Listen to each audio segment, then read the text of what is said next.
So how is it going, Dank Division? Dank Dan here, and it's been a hot minute. But we're here to focus on a question that has been burning on my mind since I completed the Modern Warfare 2 campaign the first time, and I had to go back just to play one mission because I needed answers. Is Graves alive?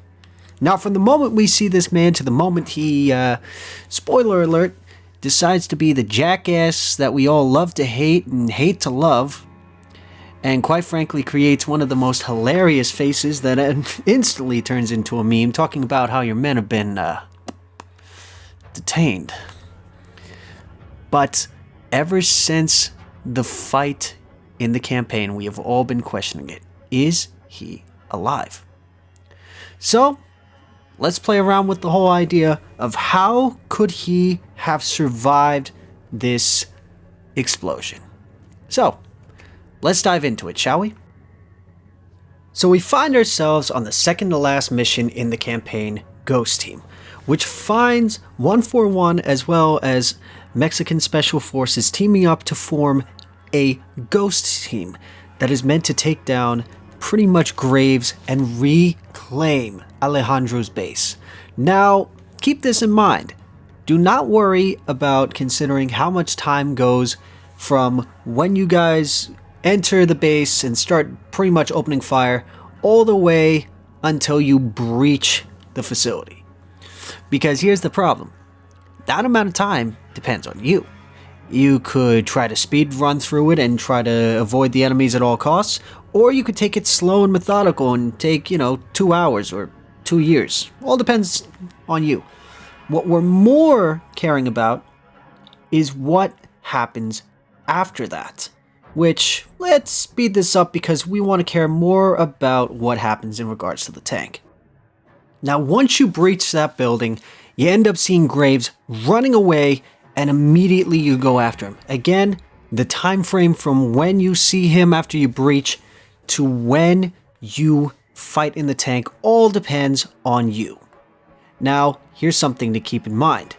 That is the last you physically see of Graves. Anything else becomes complete hearsay. Why is that? Because from here on out, look, you never see Graves again. The only thing you see is enemies. Now, as we're continuing to watch this, I want you to keep this in mind. Enough time goes by that Graves can easily enter the tank or have someone else in that tank. Now, that is one theory that we can play around with. Now, why do I want to suggest that theory?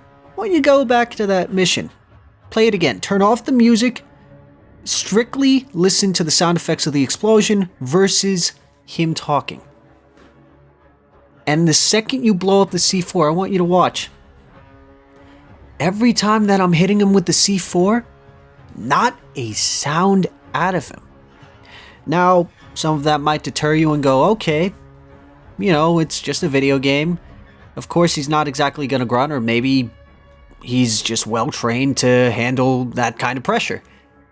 Yeah, that's real great until the damn thing is on fire.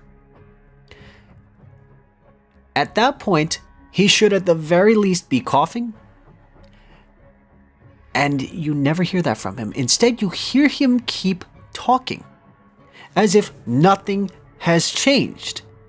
Now, anyone who has been in smoke or in fire will attest to that shouldn't be the case. You should be coughing. You should be pretty much be out of breath. At a certain point, anyone with a sensible amount of brains would realize it is time to bail out of the tank. He has all the advantages. He has men. He has himself. But he doesn't do it. Logic would suggest, okay, if he's in that tank, he should be hopping out when it's on fire. He doesn't do it. So that leaves a couple options. As I said before, option A. He's got someone else in the tank manning it, and when the explosion happens, that person's gone, he cuts comms, and disappears. Now here's where option 2 gets a little bit interesting.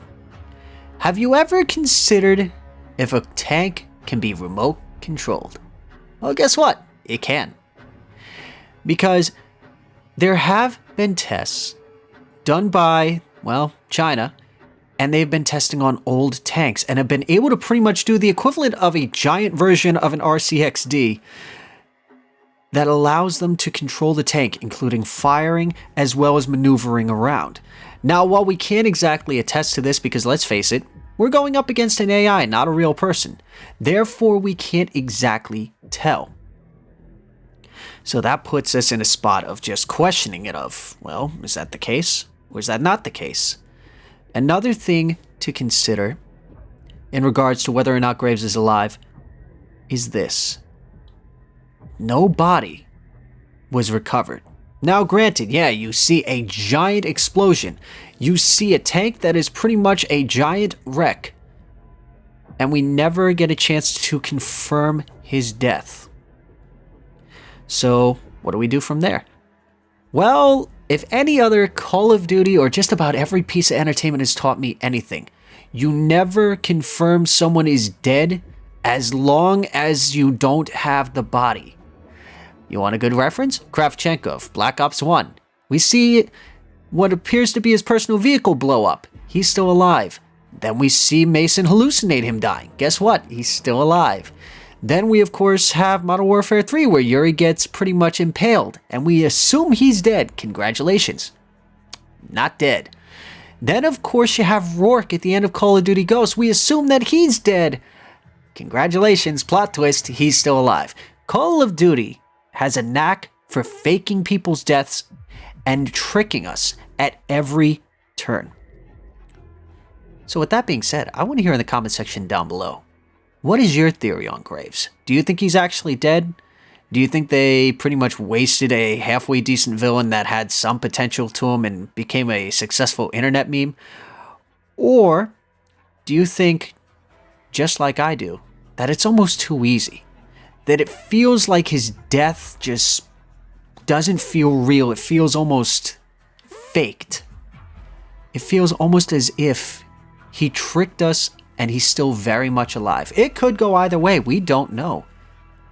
But until we see the body, I ain't believing shit. So with that being said, I want to hear that comment section down below. If you enjoyed watching this video, don't forget to drop a like and leave a comment down below. Don't forget to follow us on our socials. And with that being said, I've got a couple other theories that I'm running through.